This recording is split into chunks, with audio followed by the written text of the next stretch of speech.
అదృశ్య తరంగాల అద్భుతం. ప్రపంచ రేడియో దినోత్సవం. ఇంటర్నెట్ లేదు, స్మార్ట్ ఫోన్ అసలే లేదు, కనీసం టీవీ కూడా రాని కాలంలో ప్రపంచాన్ని మన ఇంటికి మోసుకొచ్చిన మొదటి వైర్లెస్ మాయాజాలం రేడియో. ఫిబ్రవరి 13 ప్రపంచ రేడియో దినోత్సవం. చాలా మంది రేడియో అంటే ఒక పాత జ్ఞాపకం అనుకుంటారు, కానీ నిజానికి రేడియో ఒక అజేయమైన శక్తి. మిగతా సోషల్ మీడియా ప్లాట్ఫామ్స్ మన కళ్ళను బంధిస్తే, రేడియో మాత్రం మన ఊహలకు రెక్కలు తొడుగుతుంది. అసలు రేడియో ఎలా పనిచేస్తుందో ఎప్పుడైనా ఆలోచించారా? మనం మాట్లాడే మాటలు విద్యుదయస్కాంత తరంగాలుగా మారి కాంతి వేగంతో, అంటే సెకండ్కు 3 లక్షల కిలోమీటర్ల వేగంతో ప్రయాణిస్తాయి.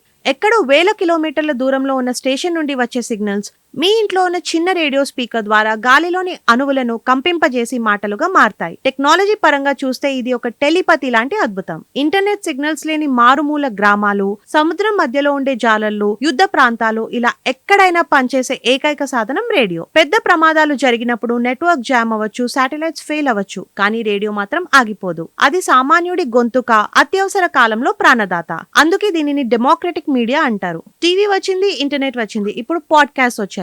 రూపం మారినా రేడియో అందించే ఆ ఆత్మీయత మాత్రం మారలేదు.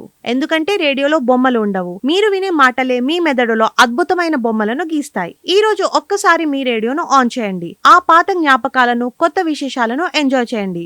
Happy world radio day.